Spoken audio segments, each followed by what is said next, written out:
I want to tell you about the week I decided my home was not smart enough. My home was perfectly fine. It had lights, it had plugs, it had a kettle that boiled water when I pressed a button. I decided this was not good enough. It started with a YouTube video. Someone was sitting in their living room, clapping twice, and every light in the house changed color. They said, "Hey assistant, play jazz." Jazz played. They say, "Hey assistant, set the mood."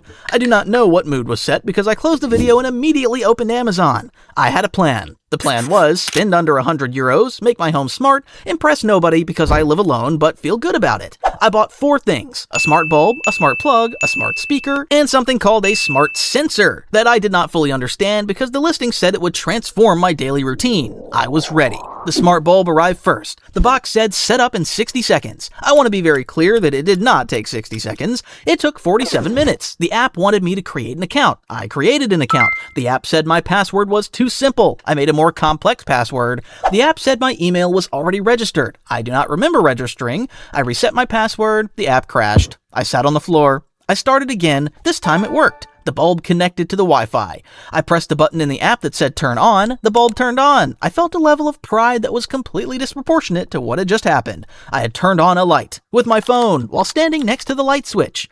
Then I discovered the colors. The app let me choose between 16 million colors. 16 million. I spent the next 2 hours choosing colors, not setting up the rest of my smart home, just colors. At one point I made the room entirely magenta. I live alone. Nobody saw this. I changed it back. Day 2. The smart plug. The idea was to connect it to my coffee machine so I could turn the coffee machine on from bed before I got up. A fully reasonable use of technology. I set it up in 11 minutes, which felt like a personal victory after the bulb situation. I went to bed feeling like a person who had their life together. The next morning, I pressed the button in the app. The smart plug turned on. The coffee machine also turned on.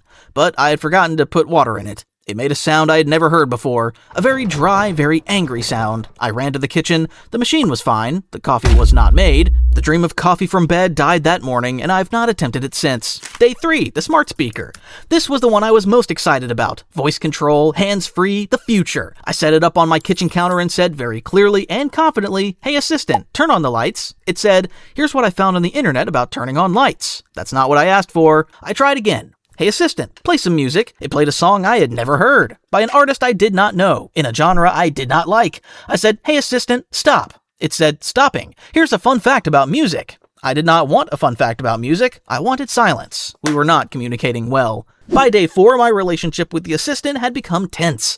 I would ask it to set a timer. It would set a timer for the wrong amount of time and then confirm the wrong time back to me in a very cheerful voice. I would ask it the weather. It would tell me the weather for a city I had never been to. I started saying please and thank you to it, not because I thought it would help, just because I was losing my grip on the situation. Day 5, the smart sensor. I've been avoiding this one. The listing said it would detect motion and automatically trigger other smart devices. It would, and I quote, "learn my routine and anticipate my needs." I set it up in the hallway. The first night, I got up at 3 in the morning to get a glass of water. The sensor detected motion. The smart bulb, which the sensor had automatically connected to, turned on. Full brightness, 16 million colors. It chose red. I was standing in my hallway at 3 in the morning in full red light like a scene from a very low-budget horror film. I was not anticipating this. I did not think the sensor was anticipating my needs. I think the sensor was enjoying itself. By the end of the week, here's what my smart home could reliably do. Turn the lights on and off, sometimes in colors I did not choose. Play music I did not request. Turn on my empty coffee machine. Wake me up at 3 in the morning in red light. And tell me the weather for a city I do not live in. Here's what I learned.